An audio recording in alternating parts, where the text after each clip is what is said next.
अल्लाह अकबर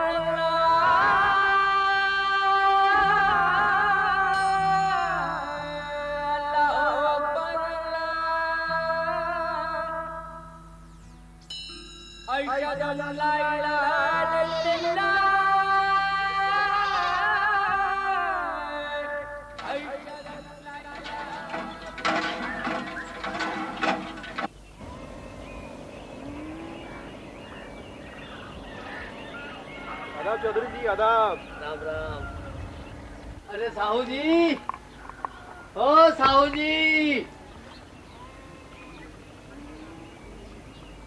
आओ आओ अलगू चौधरी, कैसे हो? अरे भाई आज गोवर्धन पूजा है ना, तो मेरे बैलों की जोड़ी सजाने के लिए सारा सामान दे दो। तो अब फुर्सत मिली है तुम्हें है? जब पूजा का मुहूर्त निकला जा रहा है तब? अरे क्या करूं साहू, कल रात वो तेजू की बिटिया पटाखा छोड़ते हुए जल गई थी ना, तो उसे देखने पहले अस्पताल पहुंच गया था। वाह सरपंच, जुम्मन ठीक ही कहता है, तुझे अपने घर की कम और दुनिया की फिक्र ज्यादा रहती है। जुम्मन? अरे मगर वो है कहाँ, मैं उसे तो ढूंढ रहा हूँ। अरे अपने घर जाओ, तुम्हारा दोस्त पूजा का सामान लेके कब का घर पहुंच गया होगा। अच्छा, ये जुम्मन का बच्चा फिर बाजी मार गया, अभी देखता हूँ। वाह सरपंच, ये भी राम मिलाई जोड़ी है।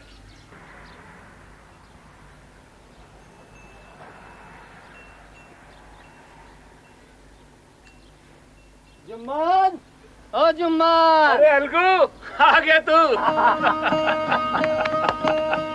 अरे वाह, तू तो पहले पहुंच गया मुझसे। चलो। ओ भाभी, आ गया तुम्हारा लेट लतीफ। चलो चलो आओ, आओ जरा। अरे भाभी और जमीला नहीं आई अब तक। अस्सलाम वालेकुम। अस्सलाम वालेकुम। आप क्या आना होता है भाभी, तो ये मुझे भी भूल जाते हैं। आओ बहन आओ, बस तुम्हारी ही कमी थी। अरे भाभी, जल्दी से ये पूजा कर लो तो फिर पेट पूजा करें। मालपुए की खुशबू अब बर्दाश्त नहीं हो रही है। मालपुए की खुशबू आ गई इन्हें। आओ।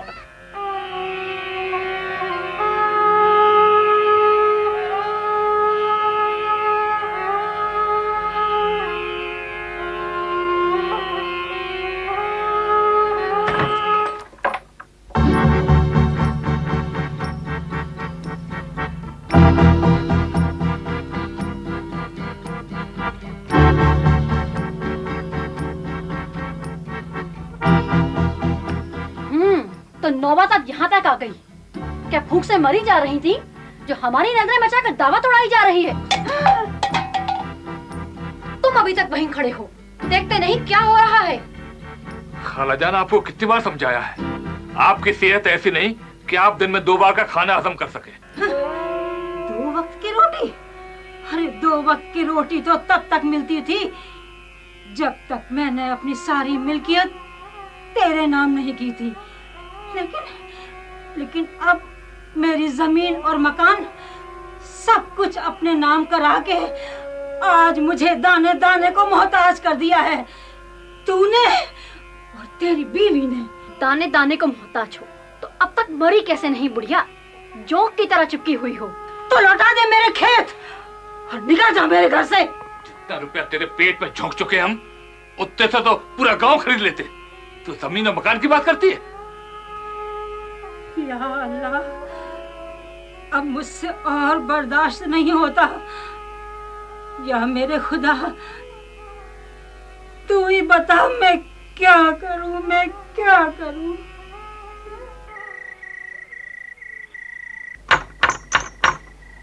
बेटा अलगू। कौन है?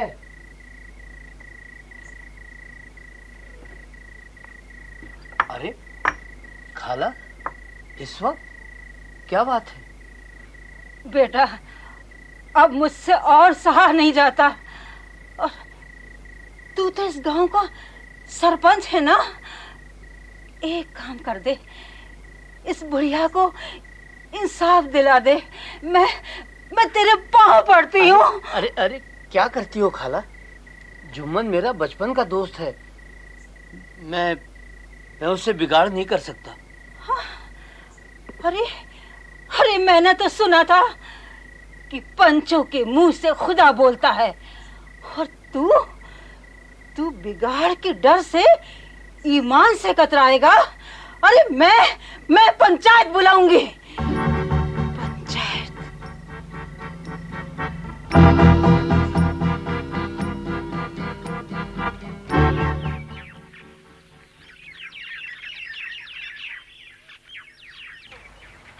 अरे ओ जुम्मन मियाँ, अरे ओ जुम्मन मियाँ, अरे भाई जुम्मन मियाँ।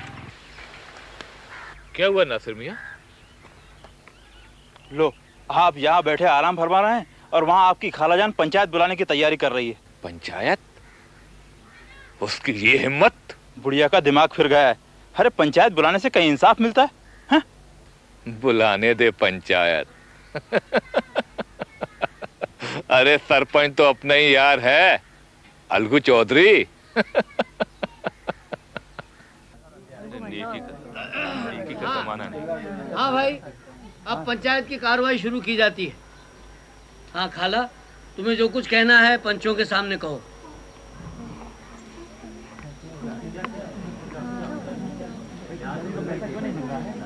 पंचों, आप सब तो जानते हैं कि मेरे भांजे जुम्मन के अलावा मेरा इस दुनिया में कोई नहीं है।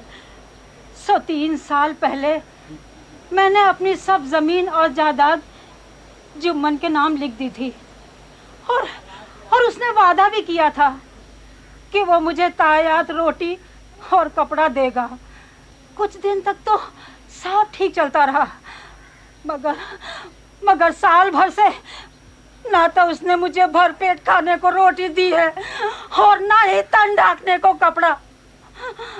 अब आप ही बताइए, मैं अकेली कोर्ट कचहरी कैसे कर सकती थी? मैं तो आप लोगों के सामने यही फरियाद लेके आई हूँ कि मुझे मेरी जमीन और जायदाद सब वापस कर दी जाए। मैं इसके हाथों भूखों मरना नहीं चाहती। अरे मैं तो अकेली रह के सुकून से मरना चाहती हूँ। अब आप लोग जो भी फैसला करेंगे वो मुझे मंजूर होगा। हमारे तो बुजुर्गों ने भी कहा है कि पंचों में हिंदू का भगवान और मुसलमान का खुदा बसता है। अब आप लोग जो भी कहेंगे वो मुझे मंजूर है। जुम्मन, जवाब में तुम्हें कुछ कहना है?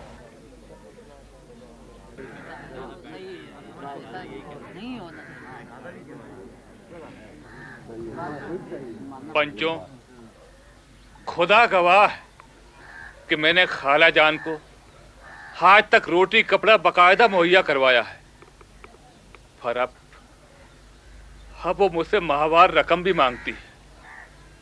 पंचों, उनकी जमीन से मुझे इतना मुनाफा तो नहीं होता कि मैं उन्हें माहवार रकम भी दे सकूं। अब आप ही फैसला कीजिए पंचों। बहुत सही, बिल्कुल सही जा रहे हो जुम्मन मियाँ, बिल्कुल सही जा रहे हो। जुम्मन मेरा बचपन का दोस्त है, मैं उससे बिगाड़ नहीं कर सकता। हाँ, तू बिगाड़ के डर से ईमान से कतराएगा? सरपंच जी, आगे की कार्रवाई शुरू करें। हाँ, तो जुम्मन मियाँ, ये बताइए कि खाला की जमीन से आपको सालाना आमदनी कितनी होती है? जी, यही कोई 2-2.5 हजार रुपए। अच्छा, यदि खाला का मकान ना होता तो आपको मकान के किराए के लिए हर महीना कितना रुपए देना पड़ता? जी, अब क्या बताऊं? कम से कम 50 रुपया। जी। तो तुम्हारे हिसाब से खाला की जमीन से तुम्हें हर माह 200 रुपए की बचत होती है और मकान किराए में 50 रुपए की? जी हाँ, तकरीबन।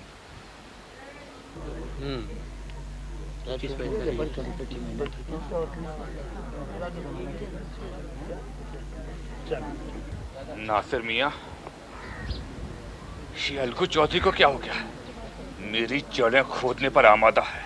देख लो दोस्ती का नतीजा। जुम्मन शेख, इस मामले में पंचों ने विचार करके फैसला दिया है कि मकान का आधा हिस्सा खाली करके तुम खाला को दे दोगे और उस हिस्से में तुम्हारा या तुम्हारे परिवार का कोई दखल नहीं होगा। इसके अलावा तुम खाना पीना और कपड़े लत्ते के खर्च के लिए तुम खाला को हर महीने 250 रुपए देते रहोगे। अब पंचायत बर्खास्त की जाती है। इसे कहते हैं फैसला। दूध का दूध और पानी का पानी कर दिया। दोस्ती को बीच में नहीं आने दिया अलगू चौधरी ने।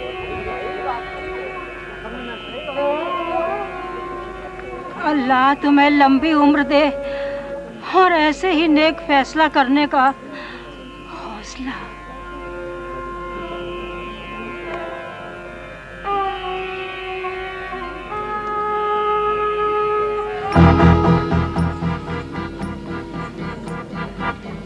जुम्मन मियां, आज अगर मैं सरपंच होता ना तो आपको इस कदर जलील नहीं होने देता। मैं तो साले का खून पी जाऊंगा।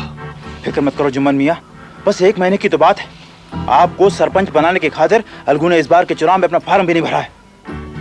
ठीक है तो नासिर मियां, रामधन मिश्र के सामने तो सरपंच का चुनाव मैं ही जीतूंगा। हाँ, क्यों नहीं। फिर देखना कैसे आता है ऊंट पहाड़ के नीचे।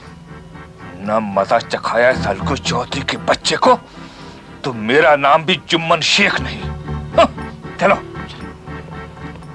जुम्मन शेख जिंदाबाद, जुम्मन शेख जिंदाबाद, जुम्मन शेख जिंदाबाद। हमारा सरपंच कैसा हो? जुम्मन शेख जैसा हो। हमारा सरपंच कैसा हो? जुम्मन शेख जैसा हो। जीत गया भाई, जीत गया। जुम्मन शेख जीत गया। जीत गया भाई, जीत गया। जुम्मन शेख जीत गया। जीत गया भाई, जीत गया। जुम्मन शेख जीत गया। जुम्मन शेख जिंदाबाद, जुम्मन शेख जिंदाबाद। जीत गया भाई, जीत गया। जुम्मन शेख जीत गया। जीत गया भाई, जीत गया।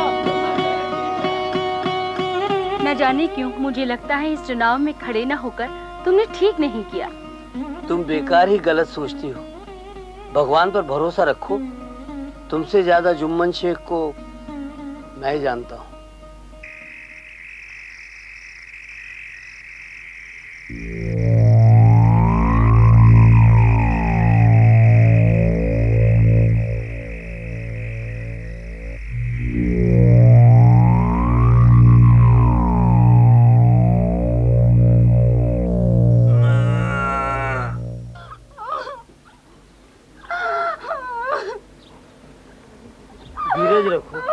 धीरज रखो सावित्री।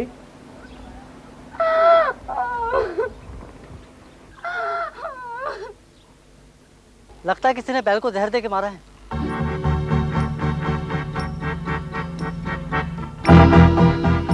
अजी सुनते हो? ओहो, अब क्या हुआ भगवान? जब देखो तब वही कथा ही लिखते रहते हो। कभी दिमाग भी लगा लिया करो। मैं इस तंगी में नहीं रह सकती अब। लेकिन मैं क्या करूं? अब शहर का भी तो कोई काम नहीं रहा ना। राम राम साहो। अरे राम राम चौधरी। बड़े मौके पे आया है, इससे वो बात कर लो। सुनो। अरे चौधरी, अरे चौधरी सुनो तो, जरा चाय पी जाओ। अरे रहने दो, अभी जरा जल्दी में हूँ। अरे अब जल्दी काहे की? सरपंच तो तुम रहे नहीं। आओ जरा, काम है तुमसे। हाँ बोलो, क्या काम है? बात ये है चौधरी, तुम्हारा एक बैल तो मर गया, अब एक ही बैल खड़ा है। भाई उसे बेच क्यों नहीं देते? ठीक कहती हो सवाइन। अब अकेला बैल किस काम का? मैं सोचता हूँ चौधरी, अपनी इक्का गाड़ी के लिए तुम्हारा बैल खरीद लूं। भाई बैल तो अच्छा है, लेकिन चौधरी धंधे में बड़ी मंदी है। अंटी में रुपया नहीं है मेरे। कोई बात नहीं, तुम्हारे काम आता हो तो तुम ले लो, लेकिन रुपया कब तक दे पाओगे? यही कोई महीने 15 दिन की बात तो है चौधरी। ठीक है, तो आज से वो बैल तुम्हारा।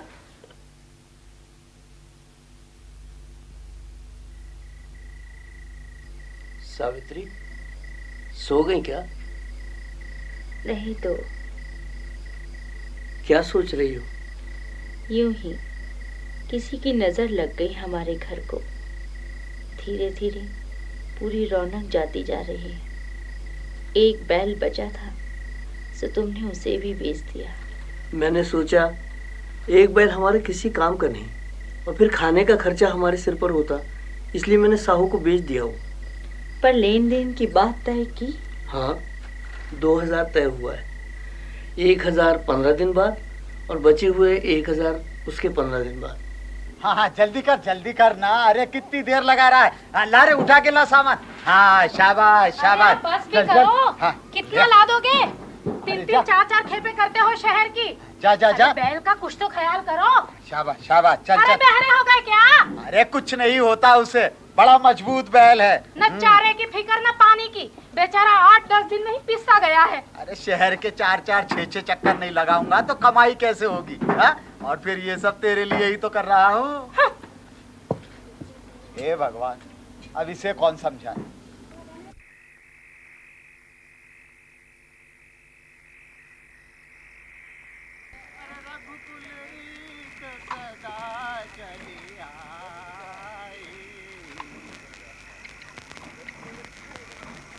प्राण जाए पर वचन न जाए। अबे चल मरियल।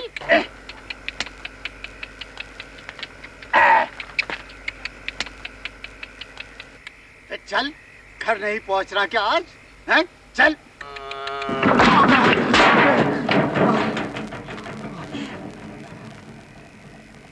लगता है ये तो मर गया। हे प्रभु, हे प्रभु, ये सुनसान जंगल, पास में ढेर सारा रुपया। अबे घर जाकर मरता तो तेरा क्या बिगड़ जाता है? प्रभु, लगता है ये तो मेरा रंग जगा कर देगा। प्रभु, भूत पिशाच निकट नहीं आवे, महावीर जब नाम सुनावे। भूत पिशाच निकट नहीं आवे, महावीर जब नाम सुनावे। भूत पिशाच निकट नहीं आवे, महावीर जब नाम सुनावे। महावीर जब नाम सुनावे।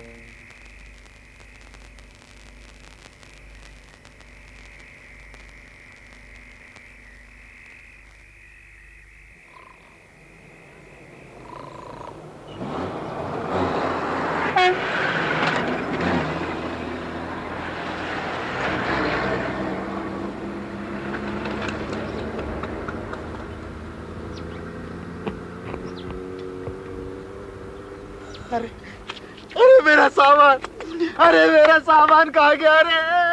अरे मेरा सामान, अरे मैं तो लुट गया। अरे दौड़ो रे, अरे दौड़ो, मैं लुट गया, मैं बर्बाद हो गया। रघुपति राघव। वाह हरी किस्मत, सर मुंडाते ही ओले पड़े। आ गया अलगू चौधरी। राम राम साहू। राम राम। तुमने 15 दिन में 1000 रुपए देने का वादा किया था भाई। 20 दिन हो गए, मैं 3 चक्कर लगा चुका हूँ। कैसे आदमी हो तुम? मुर्दा बैल देकर अब दाम मांगने आ गए? कैसी बातें करती हो सब भाई? मुर्दा बैल? और नहीं तो क्या। अरे हमारी तो जिंदगी भर की कमाई लुट गई। देखो, तुम बेकार की बातें तो करो मत साहू। तुम आज रुपए दे रहे हो या नहीं, ये बताओ मुझे। नहीं देते, क्या कर लोगे? क्या कर लोगे? हाँ। अरे ये इक्का गाड़ी खींच के ले जाऊंगा। अरे हाथ तो लगा कर देख मेरी इक्का गाड़ी को, हाथ नहीं तोड़ दिया। अरे हाथ तोड़ने वाले बहुत देख लिए। हाँ, हाथ तोड़ देगा मेरे।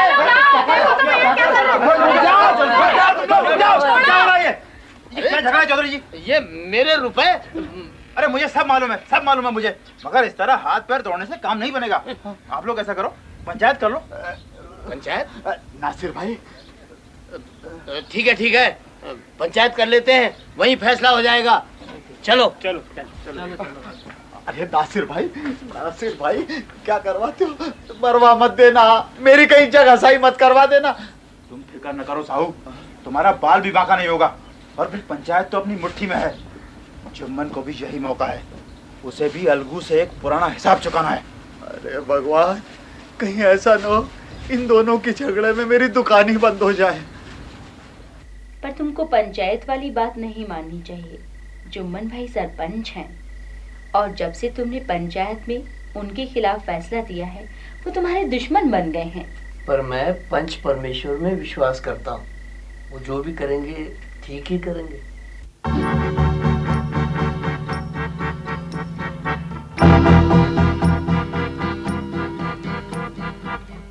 अब आया ऊंट पहाड़ के नीचे। शांत हो जाइए, शांत हो जाइए। अब पंचायत की कार्रवाई शुरू होती है। हाँ अलगू चौधरी, अब आप अपनी बात कहिए। पंचों, 1 महीने पहले मैंने अपना बैल बेचा था समझू साहू को 2000 रुपए में। 15 दिन बाद 1000 रुपया और उसके 15 दिन बाद बचा हुआ 1000 रुपये देने का वादा किया था समझू साहू ने। लेकिन इसी बीच बैल मर गया और अब रुपए देने से इनकार करता है समझू साहू। साहू, तुम क्या कहना चाहते हो? हुजूर कहने लायक तो कोई बात ही नहीं है हुजूर। बैल जब मेरे पास आया तभी बीमार था हुजूर, बस कुछ ही दिनों में मर भी गया। अब हुजूर आप ही बताइए कि मरी हुई चीज की क्या कीमत लगाई जाए। हाँ, आप ही बताइए भाई, बताइए, आप ही बताइए। शांत हो जाइए, शांत हो जाइए। हाँ साहू, अब तुम मेरे सवालों का ठीक ठीक जवाब देना। तुम इक्का गाड़ी से एक दिन में शहर की कितनी खेपें करते थे? कभी 2, कभी 3 हुजूर। जिस दिन बैल मरा उस दिन कितनी खेपें की थी? जी वो चौथी खेप थी हुजूर। बैल तुम्हारे पास कितने दिन चला? 20 दिन चला हुजूर बस। अच्छा ये बताओ, यदि बैल शुरू से बीमार होता तो क्या वो इतनी खेपें कर सकता था?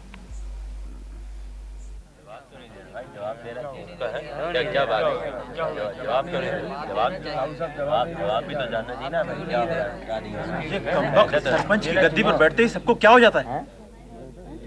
जवाब दो साहू। यदि बैल शुरू से बीमार होता तो क्या वो इतनी खेपें कर सकता था? जी नहीं हुजूर।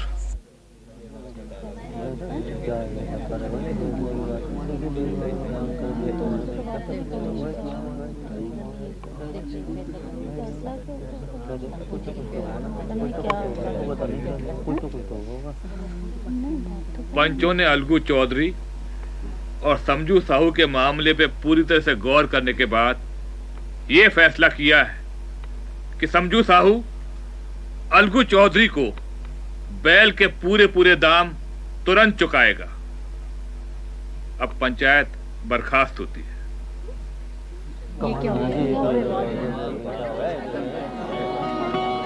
सावित्री, अरे नासिर मरवा दिया यार तुमने। मुझे माफ कर दे साहू, मैं गलत सोचता था। पंचायत किसी की मुट्ठी में नहीं होती। पंचों की गद्दी पर न कोई अलगू चौधरी होता है और न कोई जुम्मन शेख होता है। पंचों की गद्दी पर होता है इंसाफ, सिर्फ इंसाफ। जुम्मन? अलगू, मुझे माफ कर दे मेरे दोस्त, मैंने तुझे गलत समझा था। आज मेरी समझ में आ गया कि पंचायत की इस मुकद्दस जगह पे बैठने के बाद इंसान ईमान से नहीं कतरा कर सकता। मुझे माफ कर दे मेरे दोस्त, मुझे माफ कर दे। जुम्मन। हाँ खाला, जुम्मन, मुझे माफ कर दे, मुझे माफ कर दे। पंच परमेश्वर की जय, पंच परमेश्वर की जय, पंच परमेश्वर की जय, पंच परमेश्वर की जय, पंच परमेश्वर की जय, पंच परमेश्वर की जय, पंच परमेश्वर की जय, पंच परमेश्वर की जय।